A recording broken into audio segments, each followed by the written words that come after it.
네, 전 세계에서 또 전국에서 우리 방송을 열렬히 고대하시는 구독자 여러분 반갑습니다.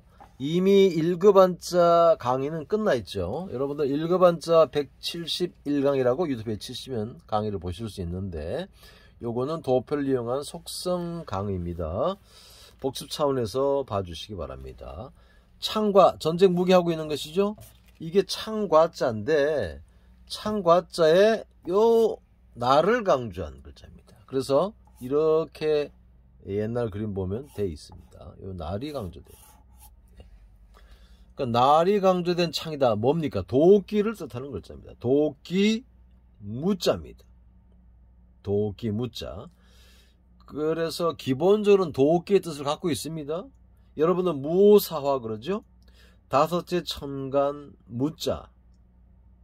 그래서 무사화할 때 다섯째 천간 무자입니다. 연도를 계산할 때 무오년 그러죠. 다섯째 천간 무자입니다. 그러나 기본 뜻은 뭐라고요? 도끼 무자입니다.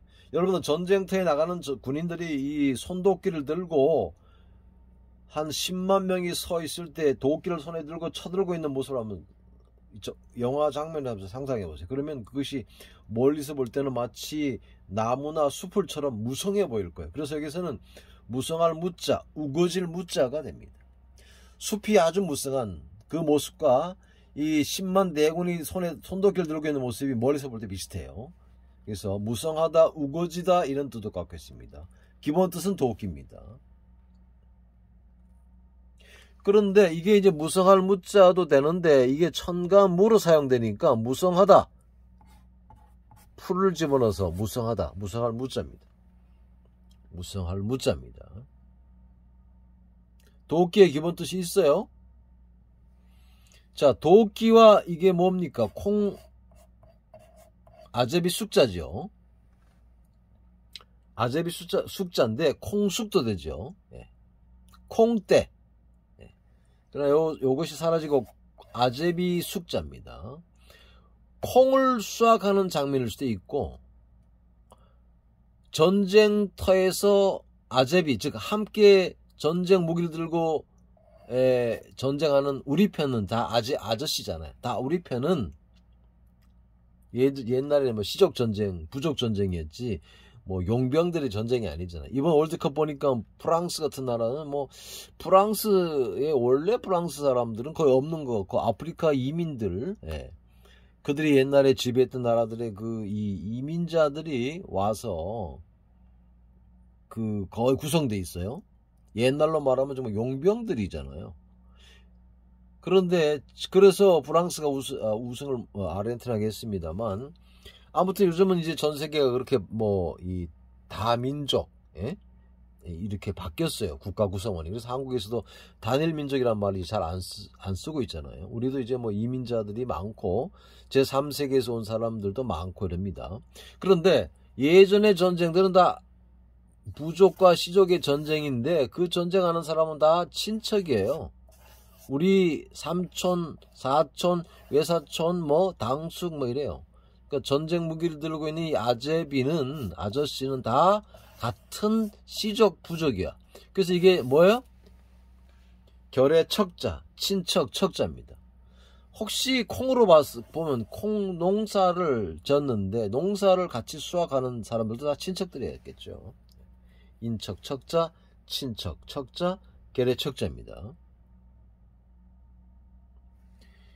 요 글자는 자세히 보시면 여러분 여기에 있어요. 발이죠. 여기도 발이 들어가 있어요. 그렇죠. 이 걸음 보자입니다.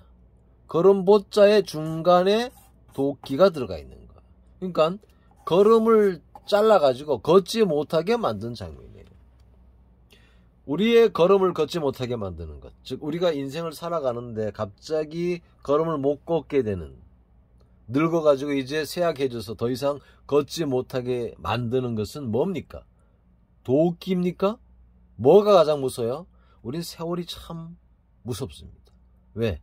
세월이 가면 도끼가 나의 발걸음을 자르듯이 자연스럽게 나의 발걸음을 걷지 못하게 만드는, 그것이 뭐예요? 해세자입니다. 세월, 세배 연세할 때.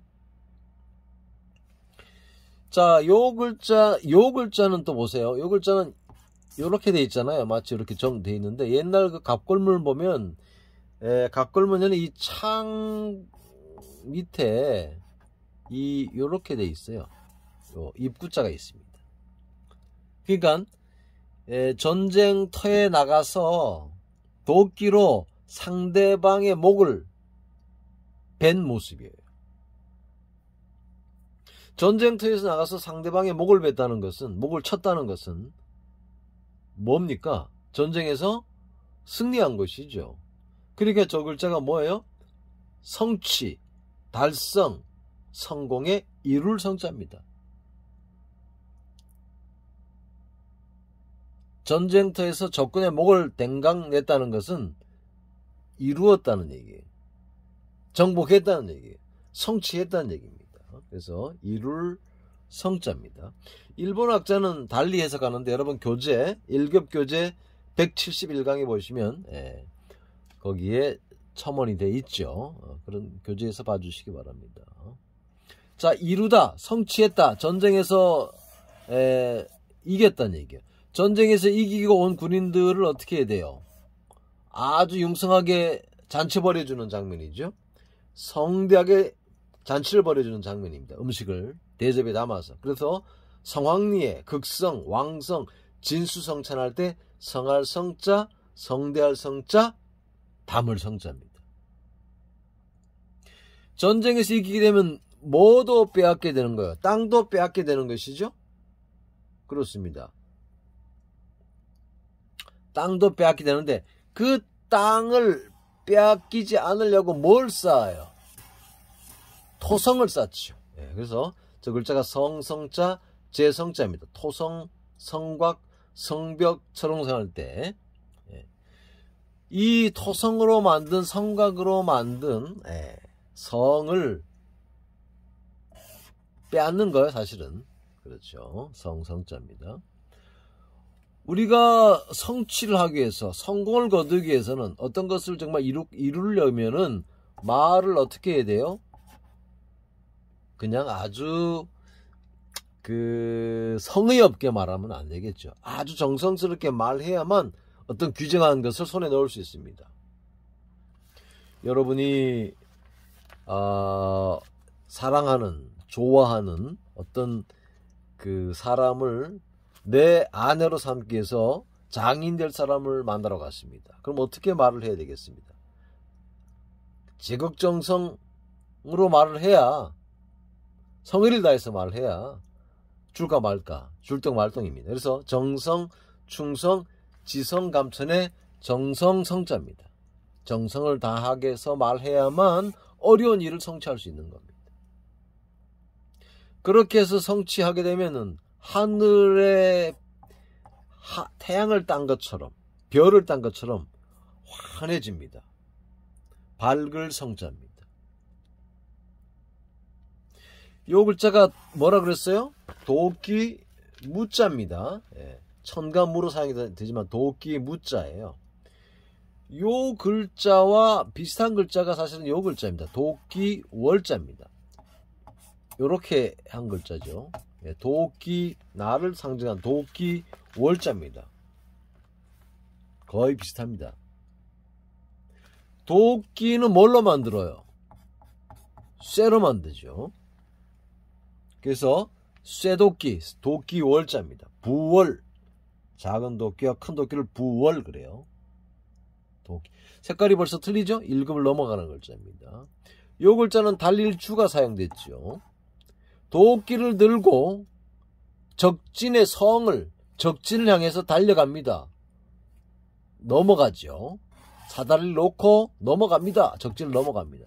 넘을 월자입니다. 파월장병, 월반, 월경, 초래, 넘을 월자입니다. 그냥 넘는 게, 남의 담을 그냥 넘는 게 아니에요. 적진을 향해서 담을 넘어서 적을 무찌르기 위해서 넘어가는 겁니다. 그래서 넘을 월자입니다.